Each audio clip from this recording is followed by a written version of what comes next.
Olá, começa agora o programa Transição. É com muita alegria que contamos com a sua audiência. No programa de hoje, vamos falar sobre a justiça de Deus. Será que existe alma gêmea? O que é karma? Nós estamos aqui na Terra para sofrer? Será que escolhemos a família em que vamos nascer? Para responder a essas e muitas outras questões, contamos com a presença do orador, educador e médium, Divaldo Franco.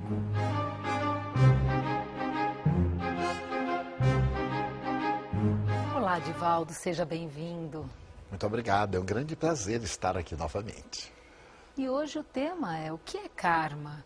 Como entender as provas e as expiações? O karma é uma expressão sânscrita que Allan Kardec não utilizou. Porque o karma faz pressupor que todo e qualquer equívoco deve ser reabilitado da forma como foi praticado. Seria a velha lei de Talião, a lei de tal e qual. Allan Kardec, na sua percepção profunda da língua francesa, estabeleceu a lei de causa e efeito. Utilizou-se de um recurso muito bom da física. Todo efeito provém de uma causa, logo, tudo aquilo que é inteligente provém de uma causa inteligente. E em momento algum ele citou a palavra karma, embora nós a entendamos como sendo essa necessidade do indivíduo reparar os equívocos cometidos. Ao mesmo tempo que nós temos o dharma, que são aquelas conquistas que nos levam à divindade. Então, essas leis denominadas do karma ou de causa e efeito são o código divino para nos ensejar a evoluir. O que seria de nós se não tivéssemos a bênção da reencarnação, da aprendizagem lentamente? Na questão número 21 do Livro dos Espíritos, o codificador interroga: o que é o espírito? É o princípio inteligente do universo. E mais tarde, ele analisando o espírito, diz que Deus nos cria simples e ignorantes. Então nós trazemos o germe da divindade em nós, que através das reencarnações vamos desenvolvendo. Quando erramos, voltamos para corrigir. Quando acertamos, progredimos. Quando insistimos no erro, por negligência ou por qualquer outra problemática, somos induzidos à expiação, ao karma, para podermos resgatar. Divaldo, muitas pessoas afirmam assim: isto é meu karma, é por isso que eu sofro tanto. Nós estamos aqui na Terra para sofrer necessariamente, para termos provas, expiações? Como o Espiritismo nos explica isso, Divaldo? Essa é uma atitude comodista. Nós deveremos ter uma situação de resignação dinâmica. Nós aceitarmos, mas fazermos todos os esforços para erradicarmos as raízes desse fenômeno. Quando o indivíduo diz: isso é meu karma, eu nasci para sofrer, é uma situação pessimista e cômoda. Não nascemos para sofrer. O sofrimento é um acidente de percurso que acontece durante a nossa existência, tendo em vista uma meta essencial, que é o nosso aprimoramento. Muitos então estabelecem que a dor é uma necessidade evolutiva. Como disse oportunamente no outro programa, a dor é uma bênção de Deus aos seus eleitos. Então nós vemos, por exemplo, as dores de Cristo. Ele não tinha karma. As dores de João Evangelista, reencarnado em Francisco de Assis, são dores que, através do amor, nos ensinam a progredir. Então, muitos espíritos vêm à Terra com determinados sofrimentos para servirem de modelo àqueles outros como nós que estamos na retaguarda. Então, a nossa postura de uma resignação dinâmica, procurando arrancar as raízes que nos levam ao sofrimento e libertando-nos do karma ou dos efeitos danosos pelo bem que façamos. Divaldo, e nós escolhemos a família em que vamos nascer? Isso seria fantástico, porque nós iremos escolher somente as famílias abençoadas, formosas, aquelas que se nos constituíssem motivos de risos e de alegrias. Nós renascemos nas famílias de que necessitamos, porque é através desse renascimento nessas famílias, muitas vezes problemas, que as leis divinas se cumprem. Allan Kardec, em O Evangelho segundo o Espiritismo, capítulo 4, quando ele fala do nascer de novo, ele diz que a reencarnação aperta os laços da consanguinidade da família, porque nascemos numa família arbitrária. Somos, às vezes, filhos de uma mãe déspota, de um pai negligente, ou numa família de muitos atritos. Ali nós temos a escola da aprendizagem para nos prepararmos para a família universal. Então, nós não temos a família que gostaríamos, mas aquela que é mais útil para a nossa evolução.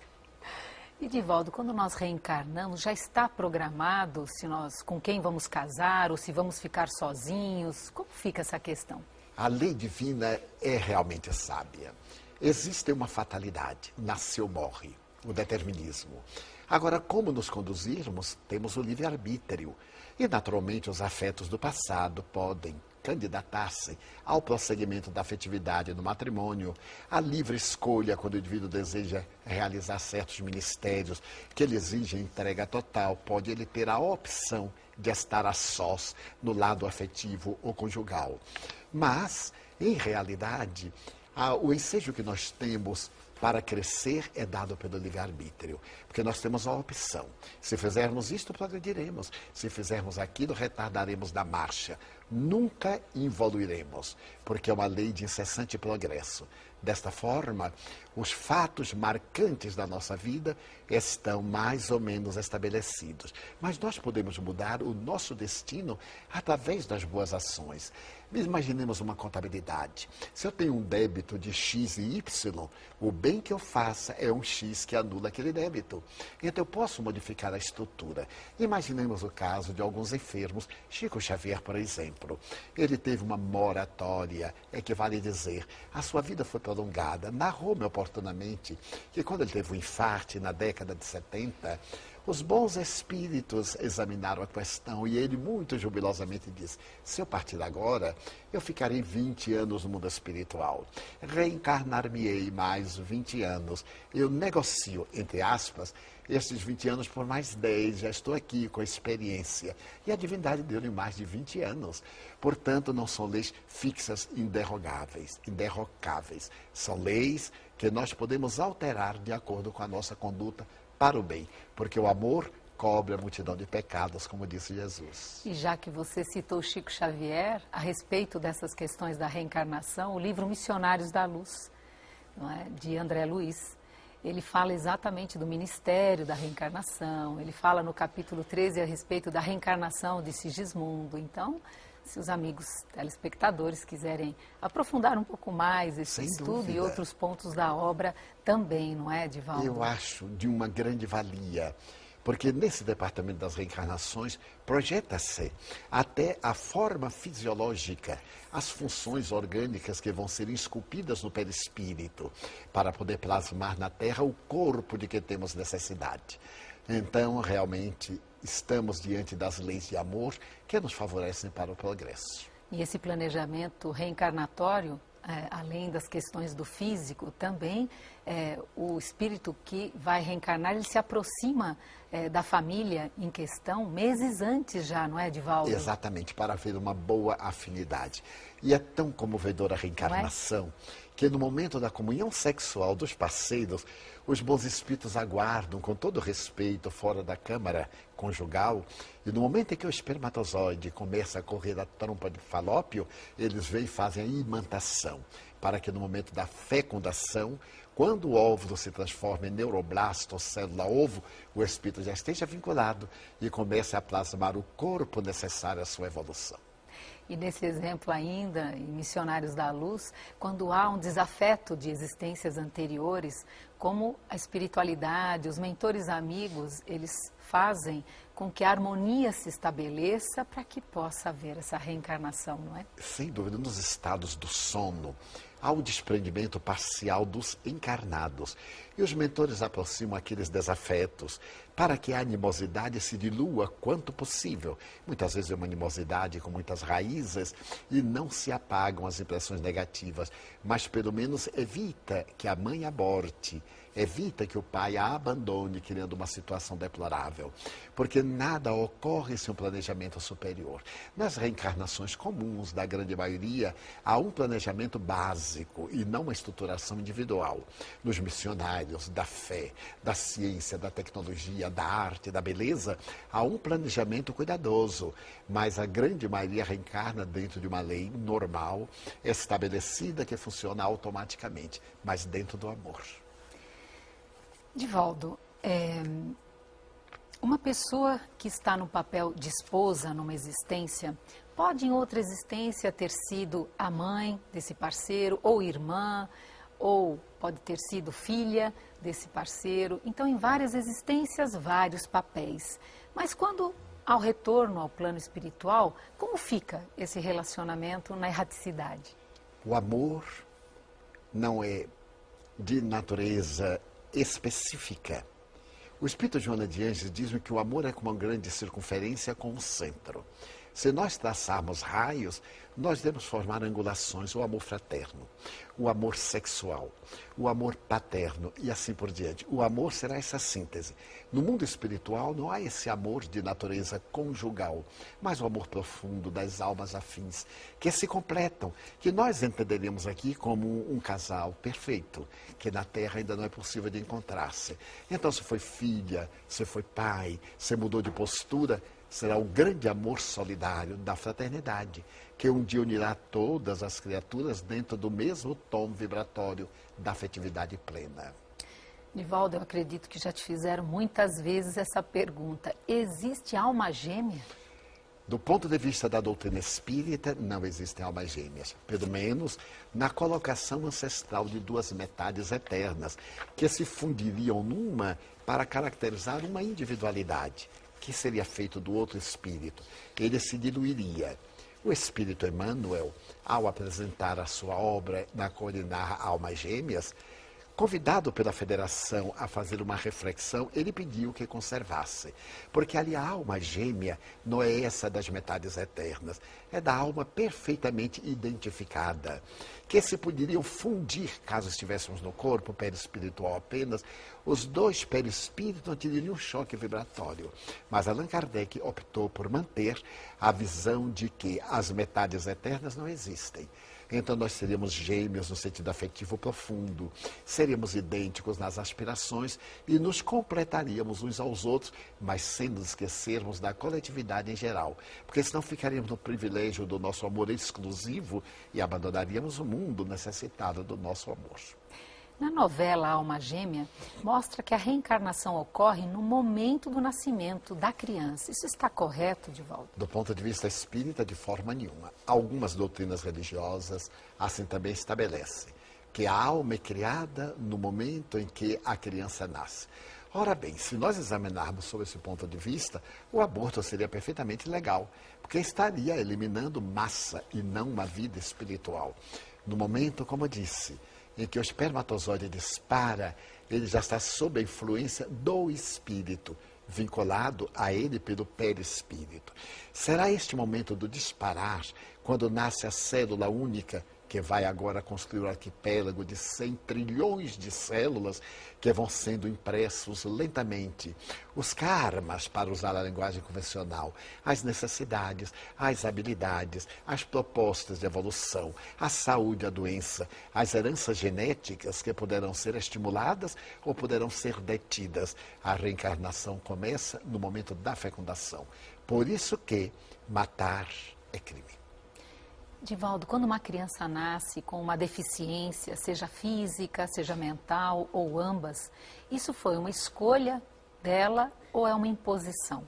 Podem ser as duas coisas.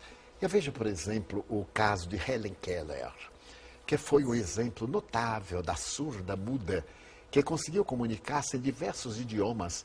Ela era capaz, pelo tato, de reconhecer o rosto de John Fitzgerald Kennedy e descrever-lhe a psicologia.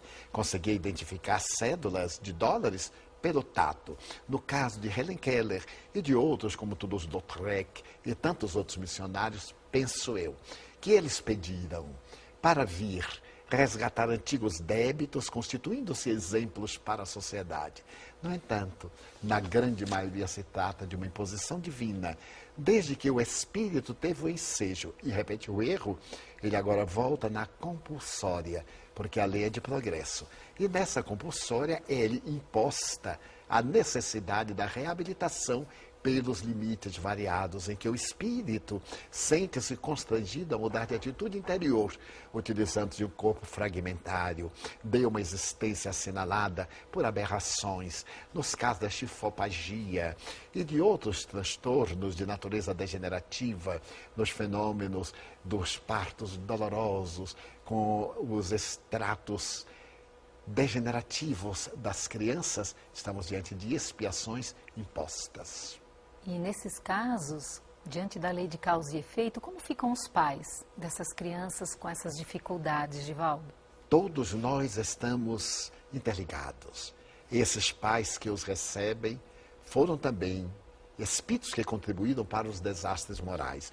Quantos pais negligentes? Às vezes eu me pergunto, uma pessoa culta, um casal com um curso universitário, não vê um filho ingressar na droga, é porque não presta atenção ao filho.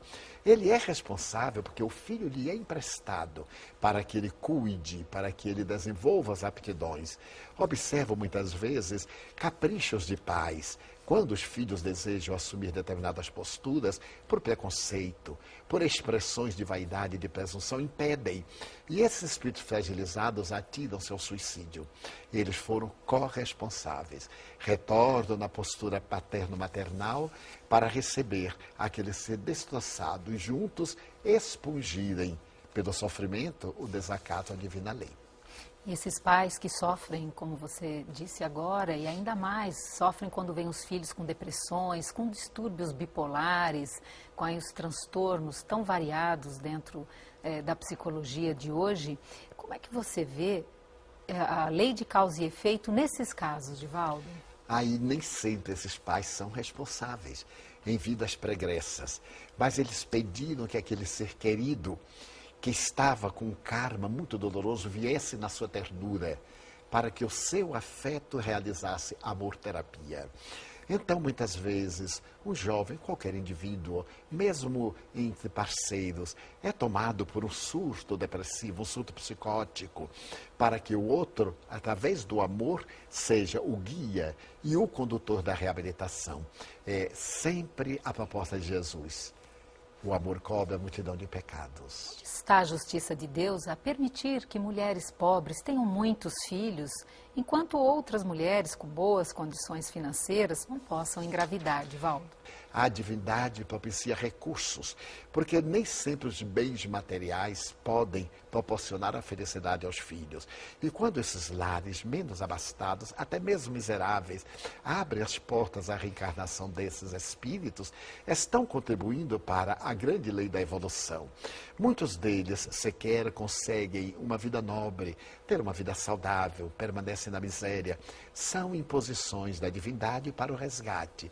E muitos outros que têm os recursos hábeis e não recebem esses filhos, são provas. São pessoas que abortaram, que geraram situações impeditivas e que nascem muitas vezes com distúrbios sexuais muito profundos, como sendo a frigidez, a impotência sexual, ou na normalidade, os seus espermatozoides não conseguem sobreviver. Outros distúrbios do aparelho genital da mulher não facilitam a manifestação da vida. Trata-se de uma prova para esses que não souberam conduzir.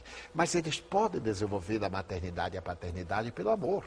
Filho não é apenas aquele que nós procriamos. No meu caso em particular, 672 crianças passaram pelo lar. Algumas eu registrei como filhos biológicos. E a alegria de ser pai, não sendo biologicamente, penso, não é menor do que daqueles pais que na compulsória procriam. E a pergunta seguinte é: o que é livre-arbítrio? Existe limite para o livre-arbítrio, já que você acabou de colocar que, não sendo pai biológico, você os registrou. Então, você pode sentir o que é ser pai. Isso tem a ver com livre-arbítrio. O livre-arbítrio é a livre opção. É a facilidade que nós temos de eleger entre uma coisa e outra, mas há um limite. Porque se pelo meu livre-arbítrio eu optar algo que transcende a minha capacidade de mérito, ou de poder de fazer, ou pela possibilidade de fruir, eu posso ter o desejo, mas ao executar os resultados não são favoráveis.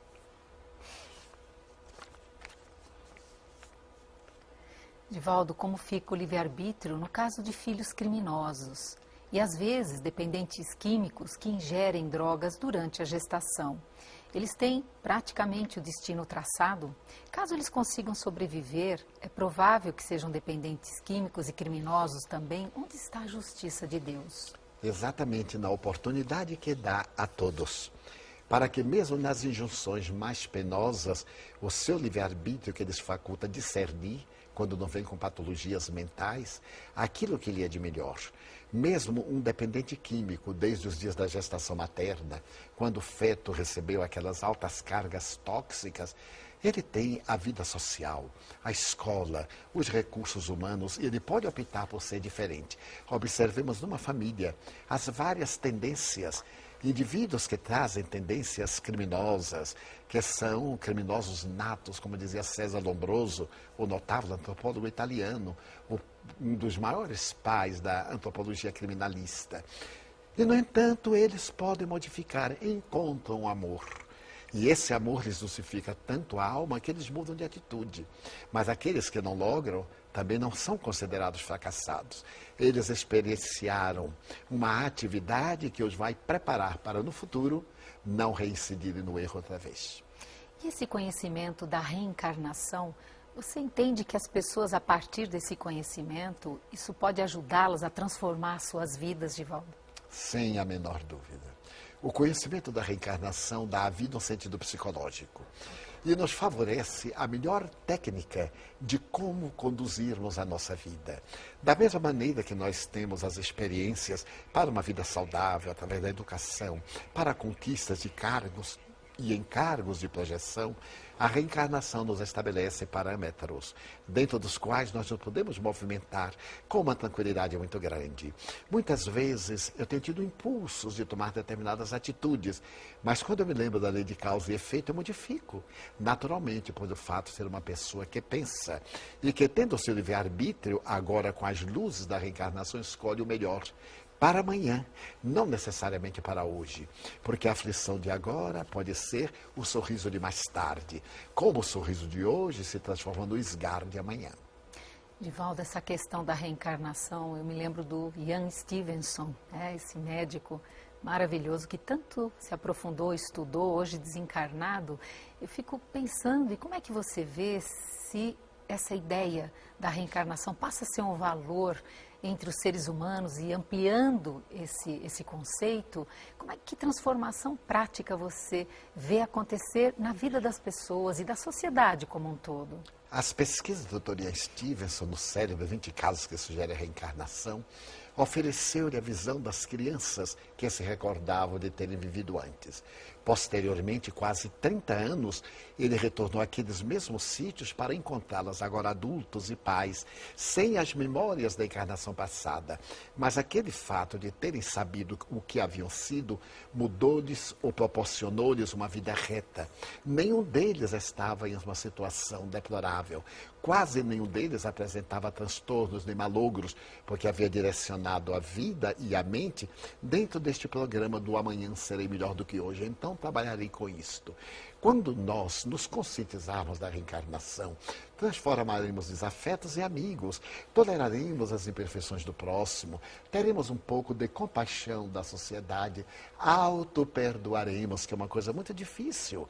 É muito fácil até perdoar a outrem, mas quando nós temos a culpa inserida no inconsciente profundo, em nosso perispírito, nem sempre logramos o perdão que seria terapêutico. A reencarnação então nos diz: perdoe-se, para poder perdoar aos outros, ame-se, para melhor amar aos outros.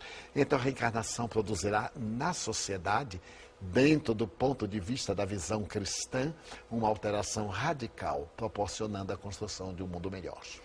Sabe, Divaldo, eu tenho estudado a respeito da macrotransição, que em Genebra, uns estudos profundos, o professor Laszlo e outros tantos, eles dizem que nós estamos vivendo esse momento de macrotransição e que a mudança vai ser tão importante quanto foi na época que se acreditava que a Terra era o centro do universo. E depois, não, a Terra é mais um planeta dentro do sistema solar. É interessante que nesse momento de macro transição, segundo eles, ideias virão, por isso que eu te pergunto da reencarnação, porque isso ele não diz, mas nas minhas reflexões eu penso que a reencarnação faria esse movimento de profunda transformação, como foi essa ideia, que a Terra era o centro do universo, quando se mudou essa maneira de ver o mundo, muita coisa mudou. Por isso que eu te pergunto, não é? Essa mudança, se todos acordássemos, vai. Seria uma maravilha. Isso. Quantas atitudes poderiam ser repensadas e o livre-arbítrio, talvez, de uma maneira diferente, mais maduro, com mais maturidade, mais profundo, não é? Sem dúvida. Eu recordo-me de Teilhard de Chardin. Ele disse que o homem conseguiu domar algumas forças da natureza, mas quando domasse os seus instintos e descobrisse o amor, realizaria por segunda vez a descoberta do fogo. Portanto, essa macro transformação do Dr. Laszlo. Estou de pleno acordo, que nós estamos esperando agora, na era nova, deste mundo de provas e expiações, conforme Allan Kardec, viajando para o mundo mais abençoado, o mundo de regeneração, no qual certamente haverá dor, mas não a dor selvagem, não esse quadro patológico de barbárie, de criminalidade, de violência, mas outro tipo de dores, porque já não necessitaremos tanto desses sofrimentos amargos e impositivos, porque estaremos conscientes. Divaldo, há casos de pessoas extremamente belas, atraentes, com talento, com vozes maravilhosas, atores de Hollywood, cantores, enfim, que acabam se tornando dependentes de drogas ou de álcool. Como eles podem modelar corpos tão especiais se ainda não têm uma evolução moral? A beleza é uma provação. Determinados títulos de enobrecimento são conquistas oferecidas à divindade por espírito, muitas vezes inexperientes, para que, se utilizando desses recursos, amadureçam. Ocorre que muitos deles autodeslumbram-se, conquistam patamares para os quais não estão maduros psicologicamente e, por consequência, tornam a vida vazia. Perdem o sabor da existência, tudo lhes é tão fácil. O prazer sexual, as comodidades que o dinheiro e o poder oferecem. Então, nessa vida vazia, por uma invigilância, foge para a droga. Eu vejo determinados artistas que são verdadeiros modelares, tanto no canto como em qualquer espécie de arte. Mas eles são tão desgastados emocionalmente que, para poderem repetir as performances, eles usam a droga. E então, a princípio com uma boa intenção, depois por uma necessidade e por fim pela tragédia da dependência. Divaldo, suas considerações finais sobre a justiça de Deus. A justiça de Deus é a maior dádiva do amor. Somente podemos entender Deus através dessa justiça que a todos nos proporciona as mesmas oportunidades. A velha teoria da existência única é tão injusta, porque nascem fenômenos teratológicos, indivíduos que nunca terão possibilidade de viver com dignidade, porque existem aqueles descerebrados que não tiveram oportunidade, nunca nem terão de pensar, os anencéfalos. Através da reencarnação, nós passamos pelas experiências como aluno na escola terrestre.